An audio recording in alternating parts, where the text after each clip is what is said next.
A Voyager 1 está viajando pelo espaço interestelar há mais de 45 anos e já tem uma longa barba grisalha. Só que não.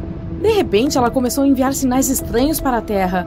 Ainda mais bizarro é que não há sinais de que a sonda tenha quebrado ou algo assim. Cientistas da NASA estão tentando desesperadamente encontrar o motivo. Então, o que aconteceu exatamente? Primeiramente, deixe-me falar um pouco mais sobre a Voyager 1 e sua longa jornada. Essa é uma sonda espacial norte-americana. A NASA a enviou para o espaço em 5 de setembro de 1977. O objetivo da Voyager era explorar os planetas externos do nosso sistema solar, ou seja, Júpiter e Saturno. Inicialmente, os cientistas assumiram que a missão levaria cerca de 5 anos. Que piada! A sonda superou todas as expectativas. Não só cumpriu sua missão, mas ainda está funcionando por muito mais tempo do que o esperado. A Voyager 1 viaja pelo espaço há mais de 45 anos. É difícil subestimar o que a Voyager 1 fez pela ciência. Em primeiro lugar, enviou com sucesso muitas fotos de Júpiter e Saturno para a Terra. Por sinal, você pode até conferir essas fotos, todas elas estão publicadas no site da NASA. Graças à Voyager, também descobrimos várias luas novas de Júpiter e um sistema anteriormente desconhecido de seus anéis. Aprendemos que a famosa mancha vermelha de Júpiter é na verdade uma tempestade gigantesca e super rápida.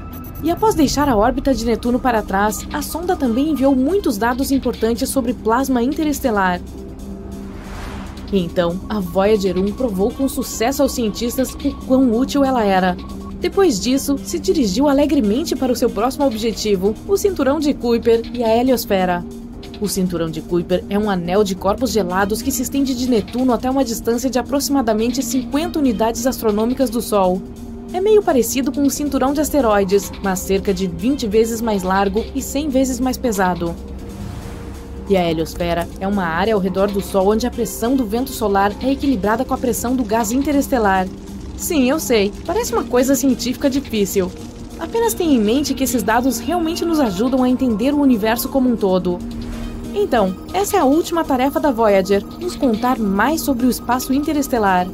A sonda já nos enviou mais de 60 imagens para um mosaico do sistema solar a uma distância de mais de 6,4 bilhões de quilômetros da Terra.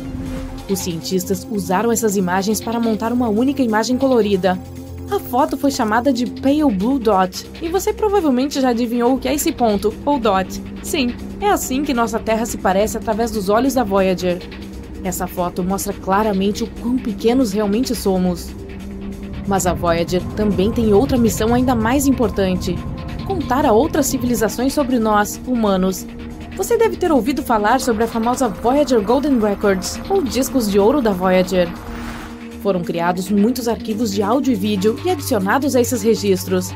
Existem algumas seções. A primeira contém olá em 55 idiomas, incluindo antigos e extintos.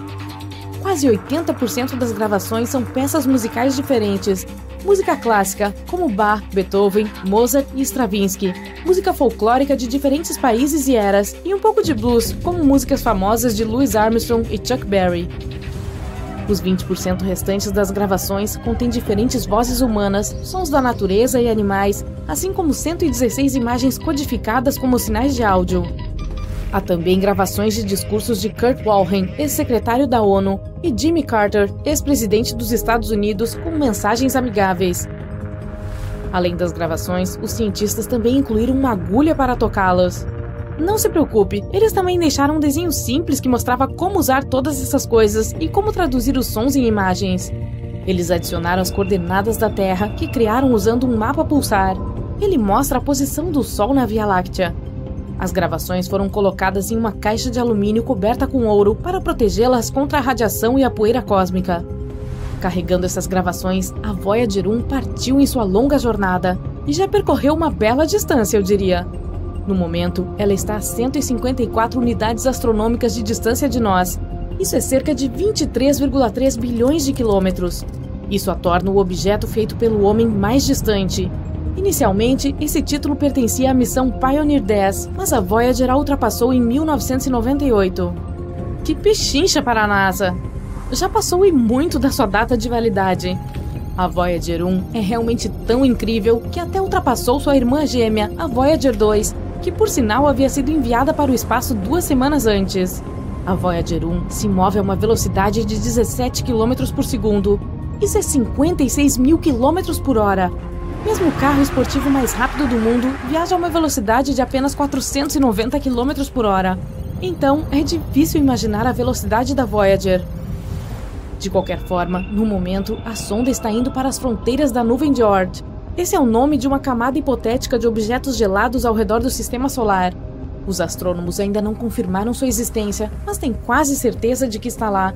Afinal, até mesmo os buracos negros eram apenas uma teoria até pouco tempo atrás. Infelizmente, a Voyager 1 não retornará ao Sistema Solar. Ela manterá contato com a Terra pelo menos até 2025, mas eventualmente perderemos a conexão com ela para sempre. Em 300 anos, chegará às fronteiras da nuvem de Oort. E em 30 mil anos, não estarei por perto então, finalmente deixará o Sistema Solar. E se nada acontecer com ela ao longo do caminho, em mais 10 mil anos, a sonda se aproximará da estrela anã vermelha Gliese 445 na constelação da Girafa. No futuro, ela provavelmente continuará vagando pela Via Láctea. E agora, vamos finalmente discutir a parte dos sinais misteriosos. Então, o que aconteceu? Bom, uma coisa bastante incomum. O Laboratório de Propulsão a Jato da NASA, que monitora e controla ambas as Voyagers, relatou esse problema em maio de 2022. Nossa nave espacial veterana de repente começou a enviar dados estranhos para a Terra. Toda a situação intriga até mesmo engenheiros da NASA. Aposto que você está pensando, vamos lá, ela provavelmente acabou de quebrar ou algo assim. Mas a verdade é que a Voyager 1 está completamente bem. Ela funciona como de costume, recebe e executa comandos da Terra e coleta e envia dados científicos. Mas as leituras do AACS, sigla do inglês para Subsistema de Controle de Atitude e Articulação, não mostram mais o que realmente está acontecendo com a Voyager. Esse sistema suporta a orientação da sonda no espaço e ajuda a manter contato com a Terra. Então, basicamente, os sinais significam que a orientação da sonda no espaço está confusa. Mas os cientistas afirmam que esse não é o caso. Eles sabem que a ponte do sinal da antena permanece na mesma posição em relação à Terra, como planejado. O problema não desencadeou nenhum dos sistemas integrados de proteção contra falhas. A sonda nem entrou no modo de segurança. Então, o que está acontecendo? Suzanne Dodd, chefe do projeto, diz que o problema não é realmente tão inesperado. Afinal, a Voyager 1 já tem 45 anos. A especialista admite que o que está acontecendo com a sonda continua sendo um mistério para eles. Não se sabe exatamente de onde vêm os dados incorretos, e não está claro como isso afetará a operação da Voyager. Ela acrescenta, no entanto, que não é tão surpreendente, considerando que a sonda está no espaço interestelar. Há um nível muito alto de radiação lá. Nenhuma nave espacial chegou a esse ponto antes.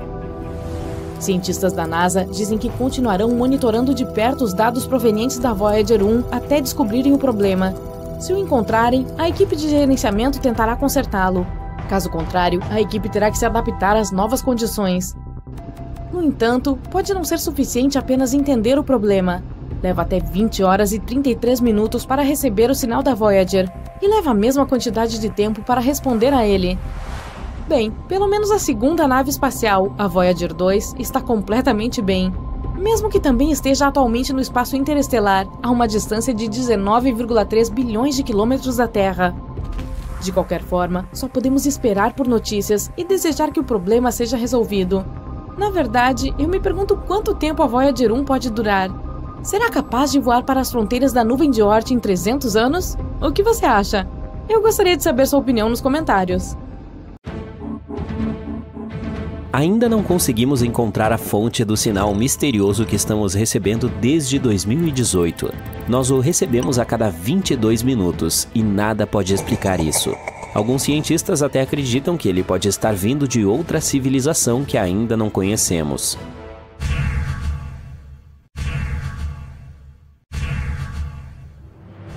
Esse estranho sinal de rádio não foi encontrado por um cientista em uma missão. Na verdade, ele foi descoberto por um estudante universitário que estava apenas fazendo um projeto regular para a escola. Tyrone O'Doherty, um estudante de graduação da Curtin University na Austrália, estava analisando dados antigos do céu do hemisfério sul. Ele estava procurando por sinais de rádio estranhos e intermitentes. Finalmente, ele se deparou com um de 18 anos que parecia disparar ondas de rádio em direção à Terra como um feixe de farol.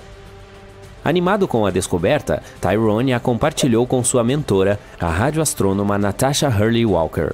Ela se dedicou a pesquisar esse sinal na esperança de uma descoberta. Mas apesar de verificar diferentes dados de frequência, eles chegaram a um beco sem saída. Mas então, Natasha percebeu um padrão. O sinal se repetia a cada 18 minutos. Isso era demais.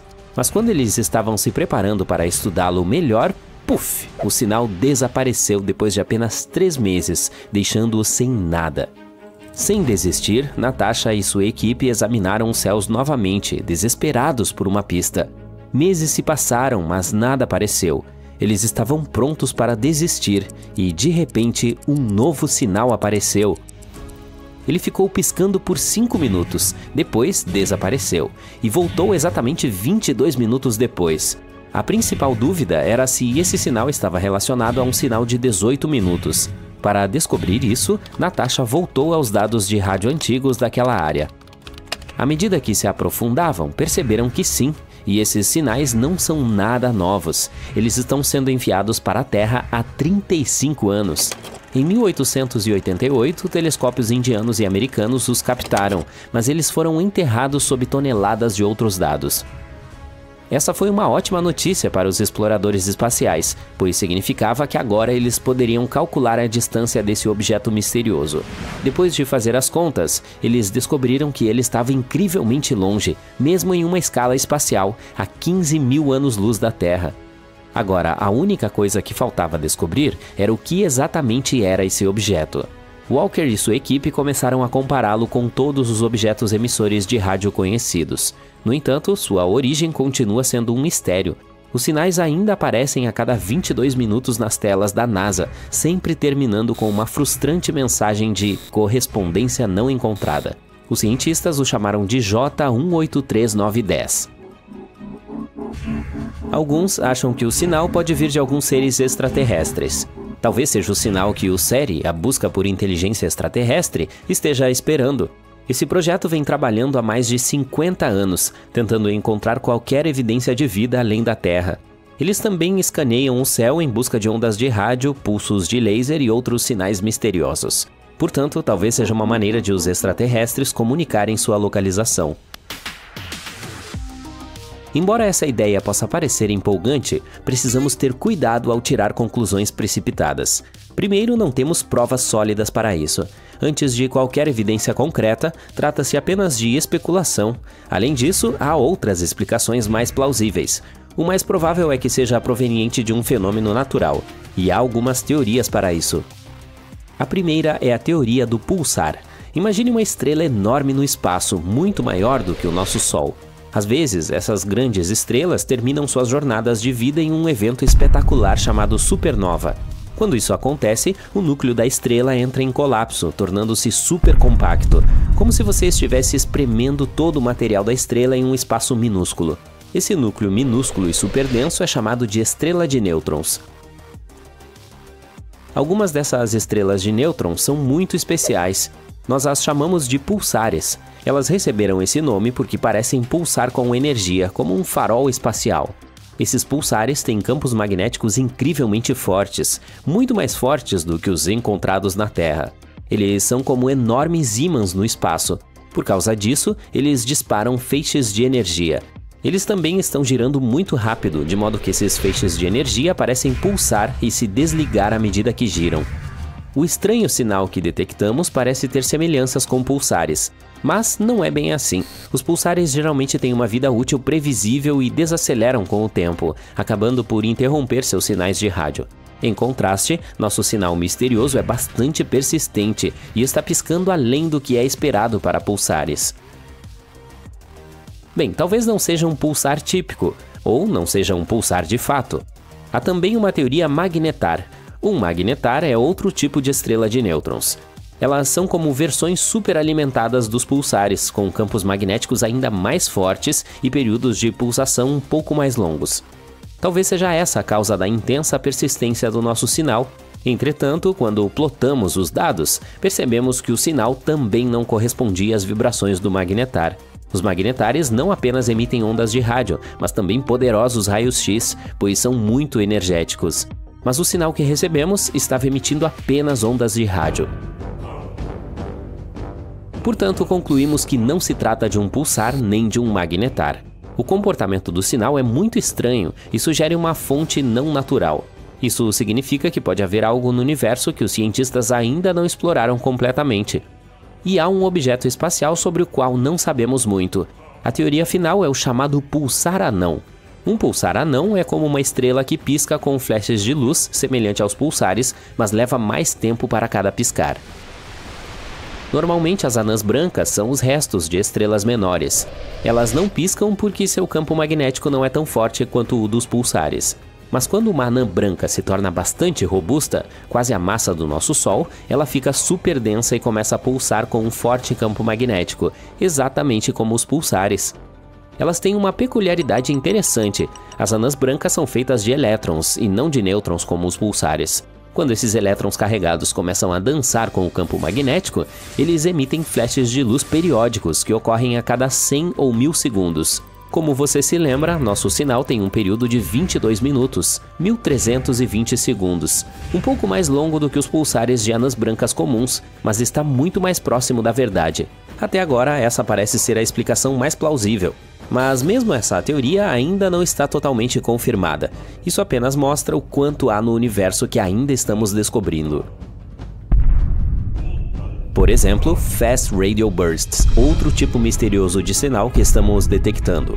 São como explosões rápidas e intensas de energia na forma de ondas de rádio. Elas têm 1 tonelada de energia. As FRBs são tão poderosas que às vezes podem ser mais brilhantes do que galáxias inteiras. Imagine só, elas liberam tanta energia em poucos milissegundos quanto o nosso Sol libera em 3 dias inteiros. Essas explosões ocorrem em todo o céu com frequências enormes, embora algumas tenham sido detectadas com frequências mais baixas. Todos os dias detectamos cerca de 10.000 FRBs aleatórias no céu. Algumas delas se repetem, mas a maioria acontece uma vez e desaparece para sempre. Infelizmente, a maioria delas dura apenas uma fração de segundo, e quando sua energia chega até nós, é 1000 vezes mais fraca do que o sinal de um telefone celular vindo da Lua. É por isso que, apesar de seu brilho, ainda há muito que não entendemos sobre esse assunto. Ainda estamos tentando descobrir o que causa essas FRBs. Elas podem ser provenientes de diferentes fontes, como os já mencionados magnetares, estrelas em colisão, ou até mesmo galáxias em fusão ou anãs brancas. À medida que essas explosões viajam pelo espaço, elas captam informações sobre os ambientes cósmicos pelos quais passam, como nuvens de gás interestelares. No entanto, é muito improvável que as FRBs sejam mensagens de seres extraterrestres. Não apenas porque há milhares delas todos os dias em todo o céu, mas também porque sabemos que as fontes dessas explosões devem ser incrivelmente energéticas. Para isso, nossos vizinhos teriam que ter equipamentos mais fortes do que galáxias inteiras. Mas o ponto principal é que, embora todos esses sinais sejam fascinantes, ainda há muito que aprender sobre eles. Todos os planetas do Sistema Solar estão lentamente se alinhando. Mercúrio, Vênus, Terra, Marte, Júpiter, Saturno e Netuno estão prestes a formar uma linha reta. Este evento, chamado de Desfile de Planetas, ocorre uma vez a cada 176 anos. A última vez que isso aconteceu foi há quase 40 anos. E foi uma ótima chance de explorar todos eles de uma só vez. Em 20 de agosto de 1977, milhares de pessoas se reuniram do lado de fora do Centro Espacial Kennedy da NASA. Elas foram testemunhar o lançamento da missão espacial mais ambiciosa e distante da história. 5, 4, 3, 2, 1, partiu! O foguete Titan decolou da Terra e deixou a atmosfera. Assim que chegou ao espaço sideral, lançou a sonda Voyager 2, que começou sua jornada. Ela consistia em um ônibus de 0,5 metro de altura e quase 2 metros de largura. Além disso, havia uma antena redonda de 3,5 metros de largura. A maior parte do equipamento científico foi montada em uma lança que se estendia 2,5 metros para fora. Em 5 de setembro de 1977, a Voyager 1, uma sonda espacial idêntica, partiu de nosso planeta e nos enviou fotos da Terra e da Lua. Logo, ultrapassou a Voyager 2, lançada 2 semanas antes. É por isso que a segunda sonda tem o número 1 em seu nome. E assim começou sua jornada pelo espaço escuro. 5 de março de 1979, a cerca de 4 distâncias Terra-Sol do nosso planeta.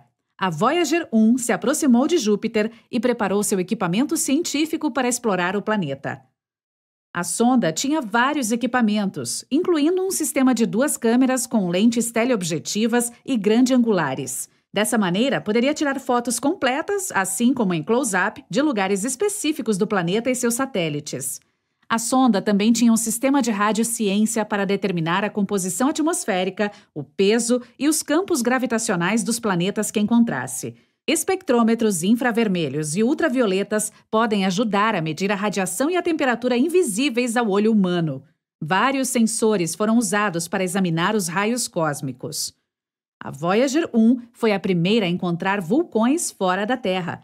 Eles estavam no satélite de Júpiter, Io, onde há dezenas de vulcões ativos que constantemente expelem lava. Em seguida, a sonda apontou suas câmeras para a Grande Mancha Vermelha. Foi assim que as pessoas aprenderam que era uma tempestade gigante, semelhante a um ciclone, que não parou durante toda a história das observações de Júpiter. Foi também a primeira vez que raios foram detectados fora do nosso planeta natal. E no espectro invisível, a Voyager 1 notou que Io agia como um gerador elétrico para Júpiter. Íons, que são partículas carregadas, voavam constantemente em direção ao gigante gasoso. Esta corrente elétrica era de 5 milhões de amperes. Logo, a Voyager 1 continuou sua jornada. 5 meses depois, a Voyager 2 também se aproximou de Júpiter, que tem anéis ao redor. No entanto, eles não são como os de Saturno. Os de Júpiter consistem principalmente de poeira. Quando os satélites rochosos do planeta colidiram, se transformaram em pequenos detritos. Gradualmente se transformaram em poeira fina. Então a Voyager 2 se aproximou da Europa. Esta lua está completamente coberta por uma crosta de gelo, e abaixo dela pode haver um oceano líquido onde é capaz de existir vida. A Voyager 2 foi a primeira a capturar as rachaduras na crosta de gelo desse satélite natural. Enquanto voava perto de Io, a Voyager 2 descobriu que 6 vulcões em sua superfície ainda estavam em erupção. Isso significava que os períodos de atividade deles poderiam durar meses. Ambas as sondas espaciais circularam o gigante gasoso várias vezes e depois foram mais adiante no espaço. Tal manobra gravitacional permitiu que ganhassem mais velocidade e economizassem combustível para a viagem. Em 9 de novembro de 1980, a Voyager 1 já havia viajado 8 distâncias Terra-Sol desde a partida. Então chegou a Saturno e descobriu 3 novos satélites do gigante gasoso: Atlas, Prometeu e Pandora. Isso provou a teoria de que essas foram as luas que mantiveram os anéis do planeta alinhados. Também descobriu-se que, ao contrário dos de Júpiter, os anéis de Saturno também continham gelo.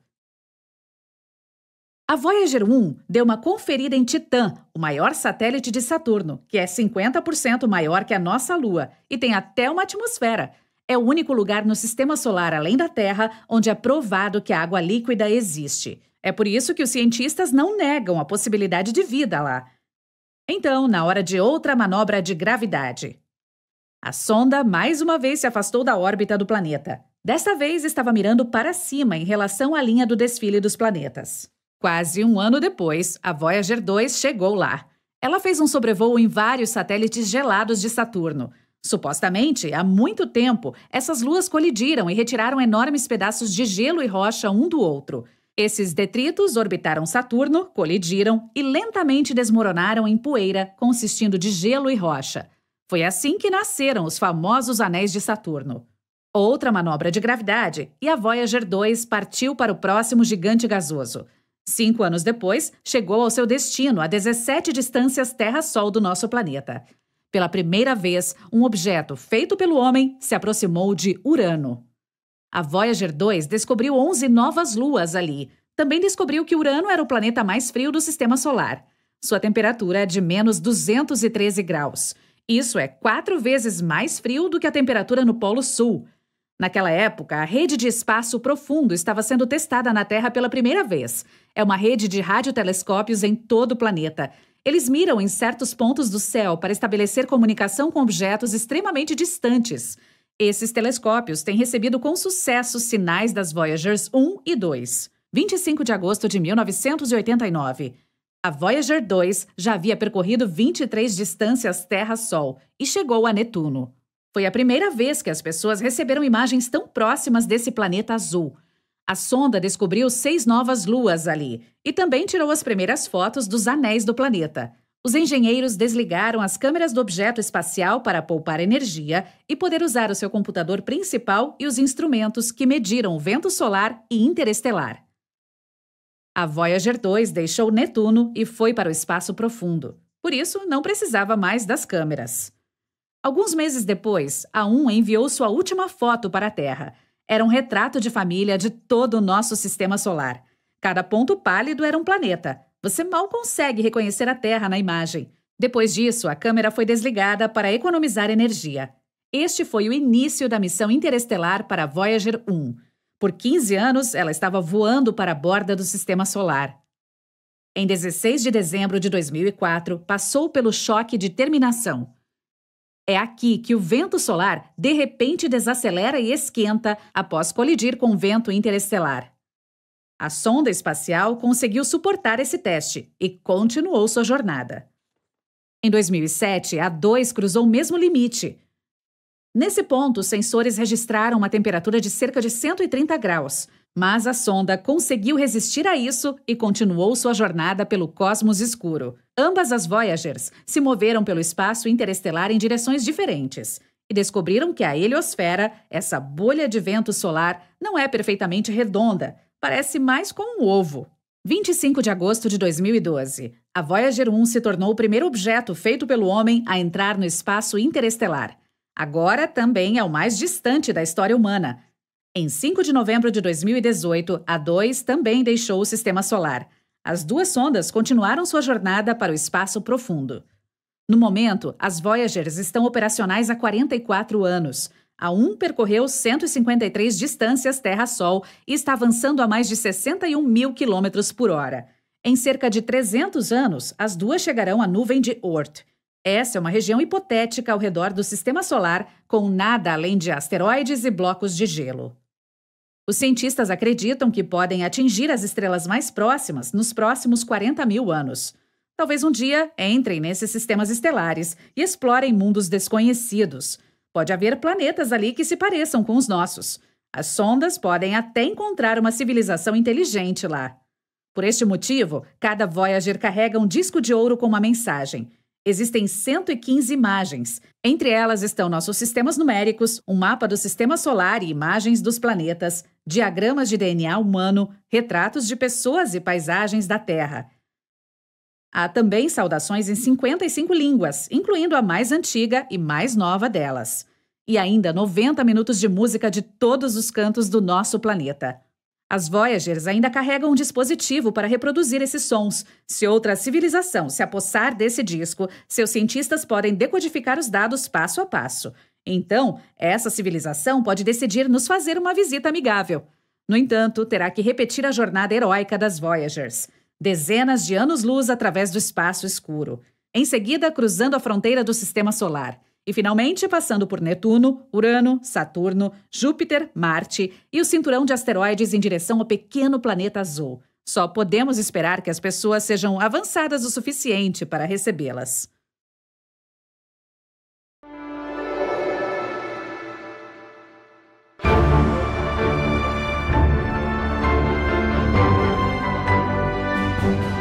No dia 20 de agosto de 1977, a missão espacial mais ambiciosa decolou da Terra. O objetivo principal da Voyager 2 era estudar de perto o sistema solar exterior. Isso foi possível devido a um raro alinhamento de planetas. A Voyager 2 deveria estudar todos os gigantes gasosos do sistema solar: Júpiter, Saturno, Urano e Netuno. Os astrônomos também esperavam que pudessem encontrar e explorar os limites do sistema solar. Como a Voyager 2 foi construída para viagens interestelares, a sonda foi equipada com uma grande antena de 4 metros de largura. Isso permitiu que a espaçonave enviasse os dados coletados de volta para a Terra. Durante a jornada, a sonda espacial descobriu a 14ª lua de Júpiter. A Voyager 2 foi a única nave espacial a estudar todos os 4 planetas gigantes de perto. Ela foi o primeiro objeto de fabricação humana a voar além de Urano, onde encontrou 2 novos anéis e 10 novas luas. A Voyager 2 também voou por Netuno e registrou sua grande mancha escura, que é uma enorme tempestade giratória no hemisfério sul do planeta. A tempestade é do tamanho da Terra e se move a uma velocidade de 2.400 km por hora. Esses ventos são os mais fortes já registrados em qualquer planeta do Sistema Solar. Na história da exploração espacial, apenas 5 espaçonaves conseguiram deixar a atração gravitacional do Sistema Solar. Elas foram Pioneer 10 e 11, Voyager 1 e 2 e New Horizons. Os humanos lançam milhares de objetos no espaço. Esses objetos superam facilmente a gravidade da Terra, mas o Sol tem cerca de 300 mil vezes a massa do nosso planeta natal. É por isso que a atração gravitacional dele é muito mais difícil de combater. Ainda mais impressionante, a Voyager 2 é o segundo objeto de fabricação humana na história a alcançar o espaço entre as estrelas depois de passar pela heliosfera. Essa é uma bolha de campos magnéticos e partículas produzidas pelo Sol que protege o Sistema Solar. 2 anos após o lançamento, a Voyager 2 começou a transmitir as primeiras imagens de Júpiter. A sonda espacial forneceu aos cientistas informações bastante necessárias sobre Io e Europa, algumas das maiores luas de Júpiter. Em seguida, a missão espacial passou pelo próprio gigante gasoso. A distância entre a espaçonave e o planeta era de cerca de 644 mil quilômetros. Foi quando a sonda percebeu algumas mudanças na forma e na cor da grande mancha vermelha. É um enorme sistema de tempestades de longa duração, como um furacão na Terra, mas muito, muito maior. 2 anos depois, a Voyager 2 chegou em Saturno. Ela descobriu raios e dobras em alguns dos anéis do planeta. Enquanto a espaçonave voava para trás e para cima, passando pelo gigante gasoso, ela passava pelo plano dos anéis de Saturno. Naquela época, a velocidade da Voyager era de cerca de 13 km por segundo. Por vários minutos, a sonda foi atingida por milhares de grãos de poeira do tamanho de um micron. Isso mudou a direção dela, e seus jatos de controle tiveram que disparar muitas vezes para estabilizar o veículo. Depois de explorar Urano e Netuno, a espaçonave rumou para fora do Sistema Solar. Seus instrumentos foram colocados em modo de baixa potência a fim de economizar energia. Em agosto de 2007, a espaçonave passou pelo choque de terminação. Essa é a fronteira que marca o limite externo da influência do Sol. Aqui, os ventos solares diminuem. No verão de 2013, a sonda atingiu o espaço interestelar. No entanto, quando se trata de enviar e receber sinais no espaço, existem 3 fatores que você deve ter em mente: distância, potência e tempo. Quanto mais longe uma espaçonave está, mais longe um sinal precisa viajar antes de alcançá-la, e mais tempo leva para esse sinal alcançar a espaçonave. E quando finalmente chega lá, está extremamente fraco. Outro problema é que uma vez que a espaçonave é lançada, ela não pode ser atualizada. Ela está literalmente presa à tecnologia com a qual foi equipada. Além disso, espaçonaves como a Voyager 2 são movidas por combustível radioativo. Quando um material especial decai radioativamente, ele libera calor, que é convertido em eletricidade. Infelizmente, quanto mais material se desintegra, menos energia a espaçonave tem para receber e transmitir sinais de rádio. Apesar desse problema, não perdemos a conexão com as Voyager 1 e 2. Isso porque novas e mais poderosas tecnologias surgem na Terra. Os sinais que as pessoas enviam agora podem alcançar muito mais longe do que antes. É por isso que foi possível ficar em contato com a Voyager 2, que entrou no espaço interestelar em 2018 e já viajou quase 19,3 bilhões de quilômetros de distância da Terra. Mas em março de 2020, o principal equipamento que permitia aos cientistas trocar sinais com a nave foi desligado. Depois que a comunicação com a espaçonave parou, a NASA passou cerca de 11 meses atualizando sua Deep Space Network, que em português quer dizer Rede de Espaço Profundo, e instalando novo hardware. A DSN é uma matriz internacional de enormes antenas de rádio que ajudam os astrônomos na Terra a se comunicarem com missões interplanetárias. Essas antenas ficam na Califórnia, Madrid e Canberra. A que costumava manter contato com a Voyager é uma antena parabólica de 70 metros de largura em Canberra. Esse é o único equipamento que pode enviar comandos capazes de alcançar a sonda. Essa antena, conhecida como DSS-43, começou a operar em 1972, 5 anos antes do lançamento das Voyager 2 e 1. Naquela época, ela tinha apenas 64 metros de largura. Desde então, ela recebeu muitos reparos e atualizações. Mas esses 11 meses foram o período mais longo em que a antena ficou offline. Em outubro de 2020, a antena estava finalmente pronta para um teste após todas as atualizações e reparos. Os operadores da missão enviaram um conjunto de comandos para a Voyager 2 e depois de muitos meses de silêncio no rádio, a espaçonave retornou o sinal. A sonda confirmou que ouviu o contato. Depois disso, a espaçonave executou os comandos. Enquanto a antena estava offline, os operadores da missão ainda conseguiam receber dados científicos e atualizações da Voyager 2. Os astrônomos continuavam recebendo dados do espaço interestelar, a região fora da heliosfera solar. Mas eles não conseguiam enviar nenhum comando para a sonda, pois ela viajou para muito longe da Terra. A antena atualizada recebeu 2 novos transmissores de rádio, e foi na hora exata. Um dos transmissores, que era usado para se comunicar com a Voyager 2, não havia sido substituído em quase 50 anos. A antena também recebeu novos equipamentos de resfriamento e aquecimento, bem como outros eletrônicos necessários para suportar os transmissores avançados. Uma coisa curiosa sobre a Deep Space Network é que suas antenas de rádio são posicionadas de forma muito precisa. Elas estão distribuídas igualmente ao redor do globo. Dessa forma, quase todas as espaçonaves podem ficar em contato com pelo menos uma instalação o tempo todo, mas a Voyager 2 é uma exceção. Em 1989, ela sobrevoou Tritão, a lua de Netuno. Esse foi o único e mais próximo encontro que as pessoas tiveram com o 8º planeta do Sistema Solar e sua lua. A propósito, Tritão é o maior objeto conhecido que se acredita ter nascido no cinturão de Kuiper. Esse cinturão é um anel em forma de donut ao redor do Sol, repleto de objetos de gelo. A Voyager 2 descobriu o sistema de anéis de Netuno e suas pequenas luas internas.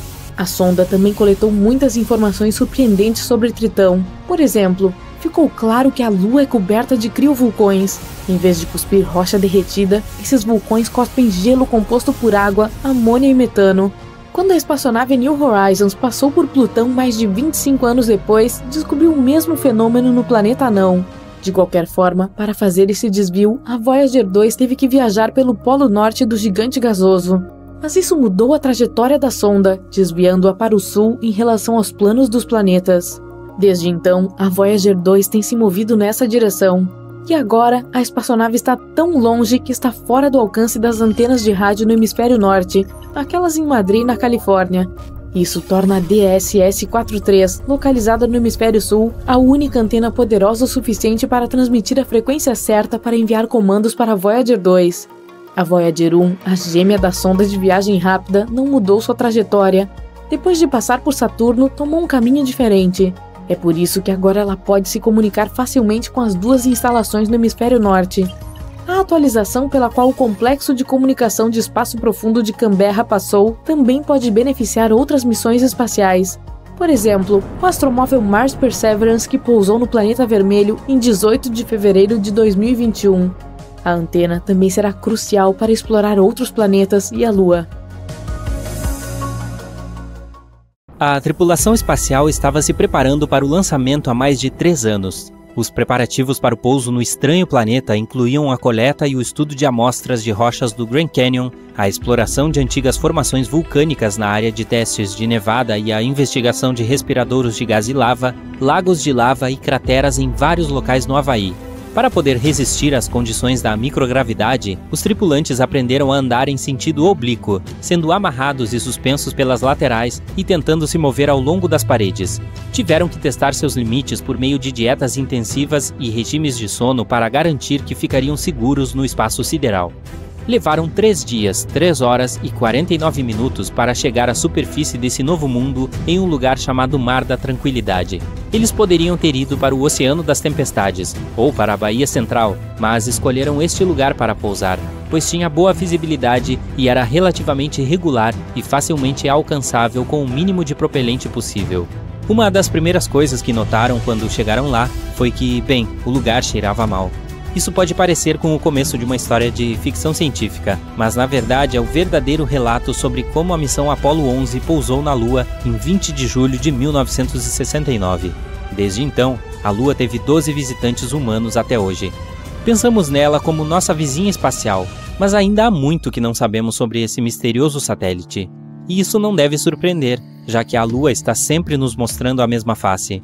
Isso porque a Terra e seu único satélite natural permanente estão em rotação síncrona, o que nos faz pensar que ela está sempre permanentemente imóvel. A verdade é que ela não está em uma posição fixa, e, na verdade, ela está se afastando cada vez mais da Terra, 3,8 centímetros a cada ano. Acredite ou não, a Terra e a Lua, embora estejam a 384.400 quilômetros de distância, influenciam profundamente uma a outra.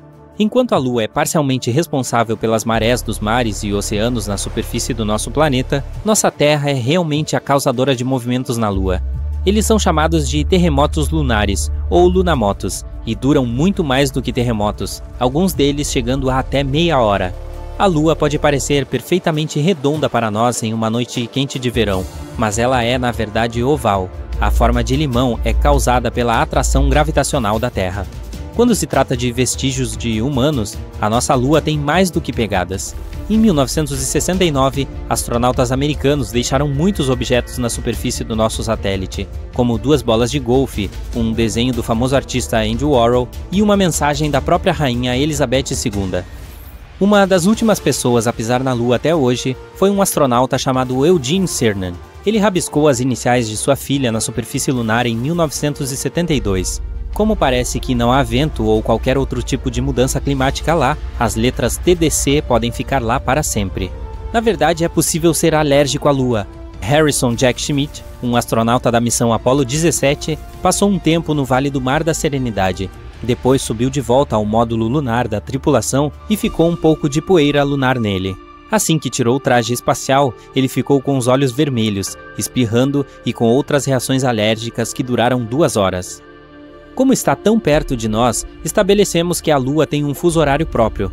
Nós o chamamos de tempo lunar padrão, mas ele não corresponde ao tempo na Terra. Para ter um equivalente, a explicação é um pouco mais complexa, mas em termos simples, um ano na Lua é dividido em 12 dias. Cada um desses dias recebeu o nome de um astronauta diferente que andou por lá. A data de início deste calendário coincide com o momento em que Neil Armstrong caminhou na superfície do nosso satélite. Assim, o dia 1º do ano lunar 1 começou em 21 de julho de 1969, às 2 horas, 56 minutos e 15 segundos do tempo universal. Como a Lua tem uma atmosfera muito fina, ela tem temperaturas bem malucas, tanto quentes quanto frias, que podem ir até 93 graus Celsius. Ao longo dos polos lunares, no entanto, a temperatura fica sempre em torno de menos 240 graus Celsius. Os humanos sempre tentaram traçar uma conexão entre o nosso satélite natural e a Terra, chegando a explicações do porquê que a existência da Lua nos influencia tanto. Na Idade Média, cientistas e filósofos pensavam que, durante a lua cheia, algumas pessoas eram mais propensas a ter diferentes condições de saúde. Como viram essa conexão inexplicável com a lua cheia, as pessoas com esses sintomas foram chamadas de lunáticas, ou às vezes, literalmente, com a doença da lua. Os humanos não são as únicas criaturas que vivem na Terra que são afetadas pelos ciclos lunares. Os donos de cães são 28% mais propensos a levar seu animal de estimação para a emergência veterinária durante a lua cheia. Você pode pensar que é por isso que os lobos têm essa preferência por uivar na lua cheia, ainda mais na cultura popular, mas os cientistas não conseguiram encontrar nenhuma conexão entre o comportamento dos lobos e os ciclos lunares, então pode ser apenas um mito. A maior cratera conhecida no nosso sistema solar também é encontrada na Lua, e é chamada de Polo Sul Aitken. Essa formação gigante está localizada no lado oculto da Lua, em média 2.500 km de diâmetro. Uma das muitas coisas que ainda não entendemos completamente sobre nosso satélite são os incomuns flashes de luz que às vezes podem ser vistos em sua superfície. Os cientistas chamam essas explosões de fenômenos lunares transientes, com a sigla TLP em inglês, e foram vistas em todo o mundo por séculos. Um dos primeiros casos relatados de TLP foi em 1178, quando monges de Canterbury afirmaram ter visto uma tocha flamejante na superfície da Lua depois que o Sol se pôs. TLP não significa simplesmente flashes de luz. Relatórios também detalharam outros eventos incomuns, como névoas gasosas, colorações avermelhadas, verdes, azuis ou violeta, ou mesmo o escurecimento de certos locais na Lua. Será que algo estranho está acontecendo com a nossa Lua? Isso está iniciando ou começamos a perceber isso com os novos equipamentos de estúdio espacial que temos hoje? Existem muitas teorias diferentes que os cientistas desenvolveram tentando reunir o que pode estar causando esses eventos. Os flashes lunares incomuns podem ser causados por qualquer coisa, desde impactos meteóricos até atividade eletrostática. É difícil identificar a explicação para cada evento, pois a maioria desses episódios é lembrada por um único observador na Terra ou de um único local. O fato de haver atividade sísmica perceptível na Lua também pode explicar por que às vezes podemos ver flashes de luz incomuns na superfície do nosso satélite. Quando a sua superfície se move, pode causar a erupção de diferentes gases refletores de luz, o que pode explicar os desenvolvimentos luminosos. Alguns cientistas até sugeriram que a atividade geológica residual também pode ser a causa. Isso é ainda mais chocante, já que sempre olhamos para a Lua como um mundo sem vida. Você já reparou como ela pode mudar de cor? Na verdade, existem muitas explicações científicas para isso. A Lua parece ser de uma cor meio cinza amarronzada quando vista fora da atmosfera terrestre. Quando observada da superfície da Terra, ela parece mudar de cor dependendo de vários fenômenos. A Lua vista perto do horizonte provavelmente será amarelada ou tingida de vermelho. A Lua mais rara, de cor azul, indica que você está olhando para o nosso satélite através de uma atmosfera que carrega partículas de poeira maiores. Ela pode até parecer roxa às vezes, mas o que causa essa tonalidade específica ainda está em debate. O fato de não sabermos exatamente se ou quanta água existe na superfície lunar não é a principal razão pela qual ainda não estamos construindo casas lá. Parece que, na verdade, a radiação tem muito mais a ver com isso. Estudos recentes mostraram que a superfície lunar tem uma taxa de radiação 5 a 10 vezes maior do que a que se encontra em um voo transatlântico de passageiros. Isso também significa que ela é 200 vezes maior do que a taxa na superfície da Terra. Nas futuras explorações lunares, como o projeto Artemis, por exemplo, os cientistas precisam levar isso em consideração para não expor os astronautas. Este programa recebeu o nome em homenagem a Artemis, irmã de Apolo, e visa não apenas colocar astronautas na superfície lunar no futuro, mas também construir algum tipo de estabelecimento para estudar a Lua em condições seguras. Embora o projeto tenha começado em 2017, a primeira missão planejada está programada para ser lançada no verão de 2022, com duração estimada de 25 dias. O objeto espacial sem tripulação a bordo está planejado para alcançar a órbita lunar e retornar com segurança com dados suficientes para a próxima missão de 4 pessoas, programada para maio de 2024. Espera-se que Artemis 3, 4 e 5 sejam lançadas em 2025, 2026 e 2027, respectivamente, cada uma com uma duração prevista de aproximadamente 30 dias. Júpiter tem 79 luas conhecidas, e as 4 maiores que são particularmente interessantes são as de Galileu. Elas foram nomeadas em homenagem a Galileu Galilei, que as descobriu no século 17. As 4 têm algo em comum, mas ao mesmo tempo são muito diferentes. Europa é a menor delas, com um diâmetro de 3.000 quilômetros. Orbita Júpiter a cada 3 dias e meio. As primeiras imagens que obtivemos de lá foram tiradas na década de 1970. A superfície dela consiste principalmente de gelo e de água. É uma lua com longas fraturas, geralmente com cerca de 1 quilômetro de largura, que podem se estender por milhares de quilômetros em sua superfície. Elas provavelmente se formaram quando a crosta se separou com a força das marés no misterioso oceano abaixo da superfície. Em 2012, os cientistas descobriram plumas de vapor d'água em erupção, perto do polo sul dela, subindo até 200 quilômetros.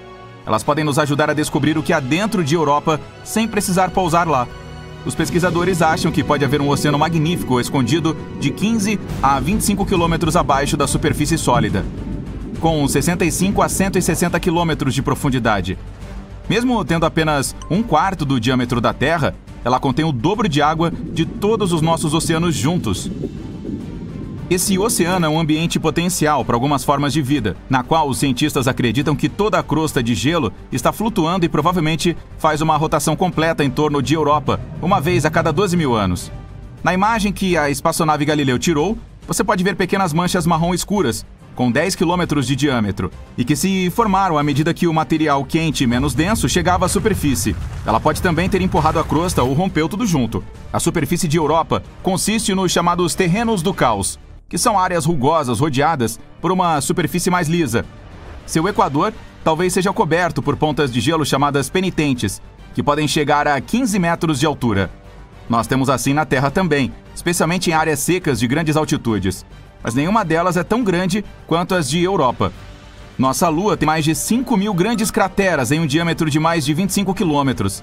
A superfície de Europa não tem crateras de impacto e não parece ter mais de 50 milhões de anos. Isso significa que está mudando e se renovando o tempo todo. É uma lua gelada e uma das mais suaves de todos os objetos espaciais sólidos do nosso sistema solar. Por causa disso, é 5 vezes mais brilhante que a nossa. Europa está sob uma rajada constante de radiação vinda de Júpiter, tão forte que não duraríamos nem um dia lá. Ela está 5 vezes mais longe do centro de nosso sistema solar do que a Terra. Dessa maneira, quase não recebe calor proveniente do Sol. Por isso, pode permanecer congelada, uma vez que a temperatura média é de menos 160 graus no Equador e de cerca de 220 graus negativos nos polos.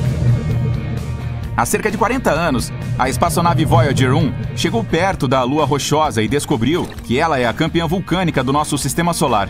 É a quinta de Júpiter, a mais interna, e tem 4 bilhões e meio de anos, quase a mesma idade do próprio planeta.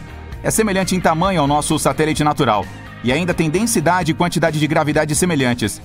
Mais luas do nosso sistema solar consistem em silicatos e água congelada, mas Io é feita de ferro e rocha de silicato. Você conseguiria ver algumas belas auroras ali. Conforme ela gira em torno de Júpiter, as auroras mudam o brilho o tempo todo, mas estão sempre lá. Io fica relativamente perto do planeta, quase 420 mil quilômetros acima do topo de suas nuvens. Se você pudesse ir até lá e dar uma olhada em Júpiter, ele pareceria 40 vezes maior no céu do que a nossa Lua. Observar as estrelas lá seria incrível.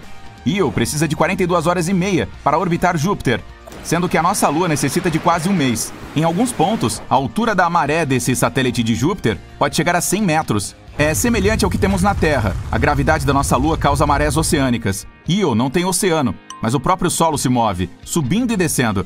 É como se um elevador o levasse para o fundo e depois para o topo de um prédio de 30 andares. A gravidade de Júpiter e de suas outras grandes luas afetam Io. Então as marés de solo em sua superfície são 5 vezes mais altas que as oceânicas mais altas do nosso planeta. Tudo isso deixa o local tão quente por dentro que alguns dos materiais internos derretem, fervem e tentam escapar da maneira que for possível. Eventualmente formam-se um buraco no chão, que então se transforma em um vulcão. Io é o corpo mais ativo do nosso sistema solar quando se trata de vulcões. Lá existem mais de 400 deles, com 150 em erupção o tempo todo. Alguns lançam suas plumas de gás quente a 320 km no espaço. Seria difícil andar até lá, pois estamos falando de um mundo muito intenso de planícies aluviais de rocha líquida, enormes fluxos de lava, múltiplos lagos com esse elemento e gigantescas montanhas em colapso. Ganymedes, a maior lua do sistema solar que conhecemos, também tem o maior oceano. Ela é 26% maior do que Mercúrio em termos de volume, mas é menos densa. Esse satélite natural gigante tem uma crosta espessa de água congelada a 150 quilômetros de profundidade. Pode haver um enorme oceano de água líquida por baixo, que se estende por 100 quilômetros de profundidade, o que é cerca de 10 vezes mais do que o ponto mais profundo dos oceanos da Terra. A Voyager também detectou calotas polares de gelo lá. Ganymedes é metade rocha, metade água, incluindo pequenas quantidades de metais e gelo. Sua atmosfera é muito fina e não contém oxigênio. O oceano provavelmente não contém vida. A Terra é um grande exemplo de como certos micróbios e criaturas podem sobreviver nas profundezas sem luz solar. Mas o oceano de Ganymedes é tão profundo e a pressão é tão forte que a água no fundo provavelmente se comprimiu de volta a gelo. Certas formas de vida nas áreas mais profundas do nosso oceano sobrevivem graças às fontes geotérmicas que ejetam minerais. Como é provável que haja gelo espesso entre o oceano e o núcleo, esse não é o caso de Ganymedes. Mas o oceano lá é salgado, com várias camadas divididas por pedaços de gelo. Se houver alguma chance de vida, pode ser na parte onde o núcleo rochoso está em contato com a camada mais interna do gelo. Por baixo de toda aquela água e gelo, Ganymedes é a única lua em todo o sistema solar com um campo magnético. Isso é possível porque ela tem um núcleo líquido. Além disso, circunda Júpiter aproximadamente uma vez a cada 7 dias. Sua órbita é excêntrica, ou seja, em alguns pontos fica bem perto do planeta. Ganymedes, Io e Europa têm forças gravitacionais que afetam umas às outras. No momento em que Ganymedes orbita Júpiter uma vez, Europa faz 2 órbitas e Io 4. 1/3 da superfície de Ganymedes contém grandes regiões escuras, enquanto os outros 2/3 são mais claros. As áreas escuras são mais antigas e contêm mais crateras. As mais claras têm cristas e sulcos longos com cerca de 700 metros de altura e milhares de quilômetros de comprimento. Callisto, a terceira maior lua do Sistema Solar, em diâmetro, precisa de 17 dias terrestres para orbitar Júpiter. Sua atmosfera é bem fina. Existem muitas crateras de impactos, mas sua crosta antiga é basicamente a mesma há mais de 4 bilhões de anos. Quando um planeta é geologicamente ativo, como a Terra, algumas coisas podem apagar a maioria das evidências de impactos anteriores. Água, vulcões, movimentos das placas tectônicas, atividade humana e o clima. Tudo isso modifica a superfície. Callisto não tem nada disso.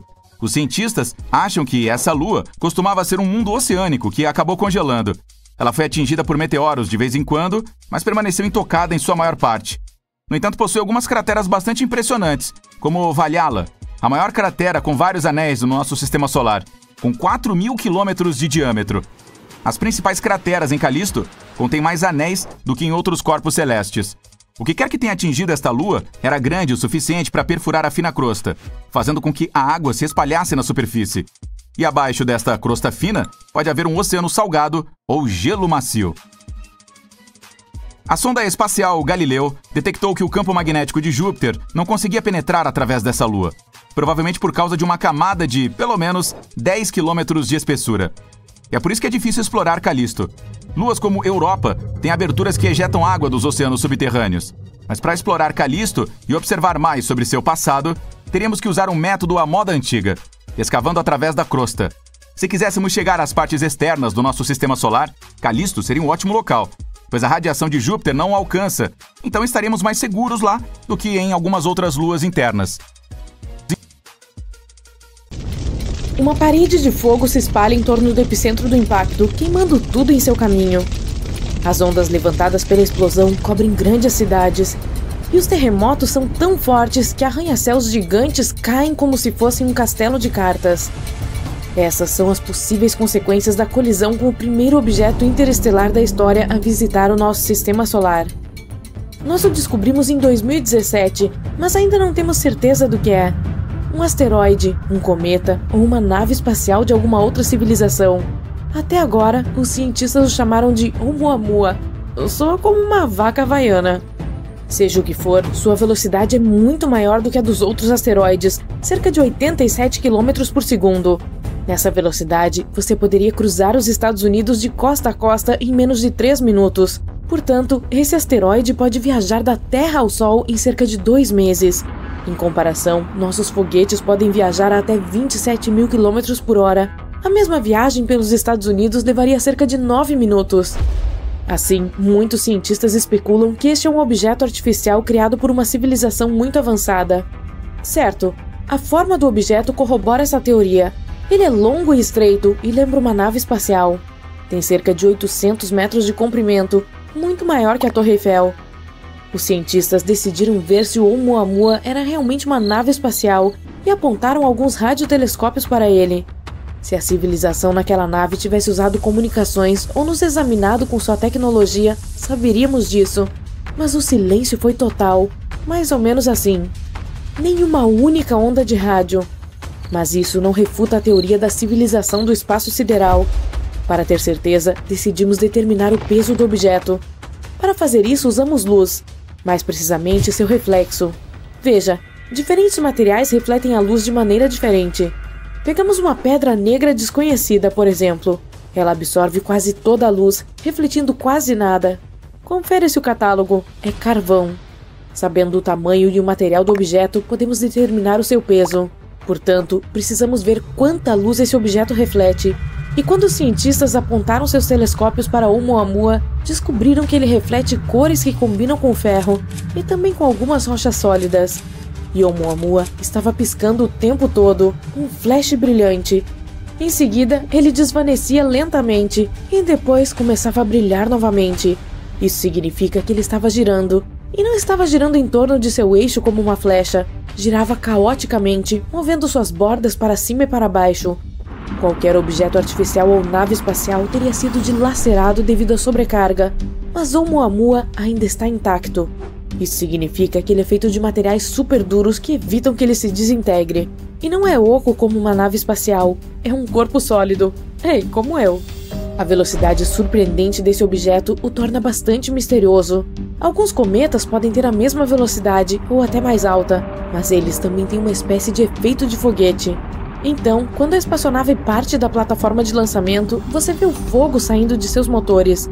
A cada segundo, o foguete mistura combustível com oxigênio, inflamando-os e ejetando-os a uma velocidade tremenda.